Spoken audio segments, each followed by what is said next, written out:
Ashly, I want to thank you for taking time to drive down here to meet us. I mean, you're currently living in Palm Harbor, Florida, correct? That is correct. You've been in Florida for a long time. Did you originate here, or? I was actually born in New York. I was born in Island Park, Long Island. I moved here when I was 6. Fantastic, Yeah. fantastic. You've got a pretty extensive resume, okay? I mean, I literally had to print out another page. So for the audience's benefit, I'm going to read out just some of the big highlights for me. I mean, 5-time USBC Sport Bowling High Average Champion, 2004-2009. You had 3 gold medals, 2 silvers in the 2007 Tournament of Americas, where you also got high average and high series in that event. 2017 Masters Champion, huge title there, especially at that age. You're a PWA winner in the regional tournament. You're also a current existing member. I mean, this goes on and on. What got you interested in bowling? My dad got me interested in bowling. Love to hear that. I wasn't taking interest into the other sports he tried getting me into, and I actually kind of fought him a little bit on bowling. Really? I didn't want to do it. I was really introverted. Okay. I was very sick as a child, and that's actually part of the reason why we moved from New York to Florida, was for my health. Ah, interesting. And because I was always sick, I wasn't around people, so I had a hard time being around people.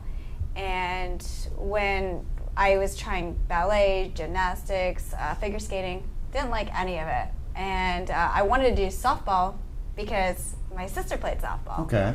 And my dad didn't want me to do it because he felt as though she was an all-star in softball and didn't want me to have to you kind have of to live up to right. almost. She had made the junior Olympic team for Wow. softball and got a full scholarship. And honestly, my family's impressive too, because my brother played hockey as well. He got drafted to play for the Tampa Bay Lightning twice. You've got good genetics. Unfortunately, someone ran a stop sign and crashed into him and tore his ACL. But he was, I remember, that's why I love hockey so much, is because as a kid, I grew up watching my brother play hockey, and I just love it. And he was so good on the ice. I would watch people bounce off of him because of how big he was. But when we got into bowling, my dad introduced me to my coach, which was Rich Esposito. Mm-hmm. And yeah, he, at the time, wasn't sure if he wanted to coach anymore. He was kind of starting to get out of it a little bit. Sure. And he told me, told my dad, let me go bowl for a year, develop some habits, and then he'll see me in a year maybe. My dad's like, no, I believe she's going to be good. I don't want her to have any bad habits. Go Dad. And I just wanted to start off right to begin with. So my coach was like, okay, well, go home, practice your steps 20 times a night for 2 weeks. So I never even threw a bowling ball at that point in time. I just went home and did my steps at home. And I did more than that because I've always been like that. Sure. And when he came in and he saw me, he's like, wow, she's got a God-given talent. I had the technique down perfectly that he taught me. And he decided to coach me at that point in time. And then even for about a month or 2, I fought my dad. I didn't want to go get lessons. I didn't want to. I was still very introverted. It was very hard for me to communicate with him, especially him being a guy too. How old at that time? I want to say I was around 10, 11, maybe 12. Pretty young still. I mean. Can't remember the exact age. I want to say 12, but it might have been a little bit younger. But I remember telling my dad, I was like, Dad, I don't want to do lessons anymore. please tell me I'm not going to be in the newspaper. I don't want to bowl on TV. I don't want any of this. I watched something on TV that like freaked me out, and I never wanted that limelight. Thought you'd never be able to handle that situation. Amazing. So my dad tells me, I promise you, you'll never have to do anything you don't want to do. That's what he said. And about maybe a year or 2 later, I was getting mad when they didn't write me up in the newspaper because I did something. And then a couple of years later, I made it my first TV show for Teen Masters. I bowled on TV. And it's so funny is because I think about who I was before I started bowling. And I really feel like bowling saved me as a person. I hear that from a lot of people, including myself. I think bowling, I mean, I dread to think where I'd be without it, to be perfectly honest with you. And, speaking of together for a while, you and Randy have been, coach and student for a number of years. Randy, how old do you think Ashly was when she came here? You and I were talking earlier. Pretty much she when was we built it. when John David built this place. And we opened the doors here in late 2003, summer of 2003, and I hooked up here in April of 2004. And Ashly had already been here by that time and had hooked up with Stephen Padilla, and Richard Shockley was the head coach here at that time. And so when I walked in April of 04, she was already established here, and so she kind of went down the road with Stephen. She was on the Kegel elite team that Linda Davis made sure took place, and so she was on that team. Of course, that we went out and won. She's probably got a different story as to how that went down, but because she didn't play as much as she thought she should have, You know what? When you're a child, you just gotta leave some stuff behind. What was your first impression? Literally, when you met her watched your bowl for the first time. Obviously, very talented. Okay. You see that initial wow part, and then once you get past the wow, then it becomes a matter of, well, if she was my student, this is what I would, this is where I would take her, and how I would deal with this situation or that situation. But again, I had a tremendous amount of respect for Stephen, and Stephen's a great coach. He's a great man. Shockley, same thing. He's got a wonderful way on the lanes with people. So I just kind of watched and took a back seat to all of that. And then when we got down and dirty with the Weber team, unfortunately, Stephen had to go. He went to ITRC now. Sure. Unfortunately, he went to ITRC. It's a great opportunity for him. It's unfortunate for us, but shout out to you, Stephen. I'm glad with your success, brother, without a doubt. So now, some of those things, I got an opportunity to make a change with, and I'm sure she'll tell you that when she came to me and said, would you be my coach, or I'm going to join the team, the Weber team. What do you think? And I said, well, I'm going to teach you to bowl like a bowler. I'm not going to teach you to bowl like a girl, or I'm not going to teach you to bowl like, with the way that you've got right now. Teach you how to compete. I'm going to teach you how to take it to another level. And that's where she had a crossroads to deal with. Do I continue down the road that I'm on, which, again, the resume is pretty impressive. Absolutely. I can certainly see how she could have said, no, I don't want to do what you want to do. I want to go down this road. But she didn't. And she decided that she liked what she heard from me, and she understood the concept of you've got to get better. Status quo is just like going backwards. How many times do you think you've been here? Oh my God! I think I could have my own bed here. I'll tell you, I think she should have to pay rent. Part of the family. Seriously, I know it was a young age, but what kind of mate did your dad say, hey, Ashly, this is a great place to go? I mean, when we first built, what got you to get here the first time? Do you remember? The only thing I remember is that it is an elite training facility. Why wouldn't I want to come here? Why wouldn't I want to be trained by the best? All I ever want to do is compete, and I want to win and be the best. So I need to come out and get the training that I need to accomplish my goals and my dreams. Would you consider Randy essentially your one-stop last shop from a coaching perspective? Absolutely. I don't want to go to anybody else. Me and Randy, Coach Randy, sorry, we have the best relationship. I have so much fun on the lanes with him. I mean, we laugh, but we work. He's also straightforward. There's no sugarcoating it. There's no, black or white. I mean, it's not like gray area. It's black or white. And I'm that type of personality where I need it. And trust me, if I need a good kick in the butt, he'll do it too. Absolutely. I'm famous for that. Yeah. What about are there some critical coaching techniques you think that he brought into your game that you still use today and that kind of helped you along the way? Yeah, it changed everything. I mean, things that I wanted to accomplish as a kid where a lot of people had a hard time fixing, he was able to find spots to help me with that. And I'm the kind of person where it has to make sense. Why are we changing this? I'm not going to do it just because you told me to. Sure. I'm very stubborn. I know Coach Randy knows that. I am very stubborn. So the fact that he can tell me why we're changing stuff and how it'll help me, no matter how bad it feels, no matter how long it takes me to work on it, I stay committed to it because I know what the end goal is. we were working together a couple of years ago. It was my first year on tour, and I didn't do good. I came to Coach, and he wanted me to commit to him. And I said, at this point in time, I either quit or I listen to you, because what I just did isn't working. I was averaging 240 on a house shot. I mean, to anybody, that's great. Sure. And that whole year, when I was relearning some footwork and stuff, my average dropped to a 227, and I didn't care, because it wasn't about what my score was. It was who I was going to be becoming as a bowler, what goals I'm going to accomplish for the next couple of years. I want to go on tour, and I want to be able to compete. And I knew no matter how much I was struggling, that I am going to be ready for tour, whether it's this year, next year, it's going to happen. And I really trusted the system. And it's at the point where it's finally starting to pay off. Unfortunately, when you have 18 years of bad habits, they're a little harder to break. And your body always wants to go back to the old ones. Now, see, to me, I don't call that stubborn. I think that's passionate, logical, and just good sense of direction on your end. Actually, I commend you on that. I'm also a lot older now. that is a kid. Trust me, when I was a kid, I made his face turn red a lot of times. Yeah, you travel quite a bit, obviously. I mean, Randy, do you guys still keep in touch when she is abroad, or does she call you and say, Randy, God, it's my third dad, can you help me? No, never happened. No.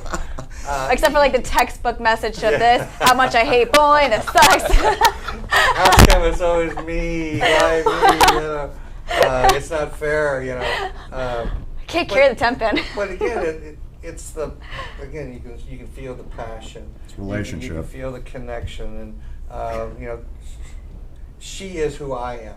In reality, when I look at her, I see me, and so that makes me want to help her in any way that I possibly can. I mean, I probably have a special relationship with her more so than any of my other students, just because of the pathway that we've traveled, and the continuance of that pathway has never stopped. So she's my girl. Literally, she's my girl, and I love her to death. That's awesome. Yeah. All right, now I got a question for both of you. All right, have you ever bowled together and doubled up an event at all? No. I wish. That was going to be my next question. All right, if you could pick one, what one would you pick to bowl with Randy if you had the opportunity? Anything. I'd bowl anything with Coach. I think you should make this happen. I think, I don't care if he takes one step or not. Yeah, well, that's all I got. We're going to get our viewers. I may have to go to the no-step delivery the way my body is falling apart right now. All I know is whether we win or lose, we're going to be the team that has the most fun. Yeah, that's all that matters. Because in the end, I mean, for a lot of us, I think whether it's, I'm sure Parker Bone didn't at 6 years old say, wow, I want to be Ray Bluth. Right. He went bowling and had fun probably with his family or friends. All right, what are some of the holy grail items for you, Ashly, on your bowl bucking list over the next decade? What's not on my list? No. It would be awesome to just start off with winning a PWA title. Okay. But if I'm going to go into majors, I would love to win Queens because I want the tiara. Let's plain and simple. I want the tiara. Solid tournament. I also would like to win the U.S. Open because that is the most crucial tournament out there. It's the one that really takes the most skill and most talented. And the fact that Liz Johnson won it as many times in a row she did. She's phenomenal. And you know what? I've watched her bowl the fourth arrow and beat me. But maybe it was a pin, but she still beat me. And it's incredible just to see how good she is and just all of the changes that she's made. And I just have so much respect for her. What an amazing human she being. Is. She's just wonderful. She's one of my favorite people. She's come up on this show actually a couple of times from, well, when you're the best people. That's what happens. It's just nobody's going to say anything bad about you, dear, without a doubt. Anyone you would like to specifically thank, or you could a group of people for kind of your journey to this portion of your life right now? There's so many people. I mean, first off, Coach Randy Stoughton. He's done so much for me. More ways that I think he even knows. So he's someone that I consider family. It's not just my coach. He's family to me, and I love him to death. Awesome. I can't thank Kegel enough. I mean, you guys do so much for me on a day-to-day basis, whether they realize it or not. And I love being a part of the family. I think she's going to make me cry here. Yeah. Holy cow. Yeah, exactly. My mom Told and you. sorry.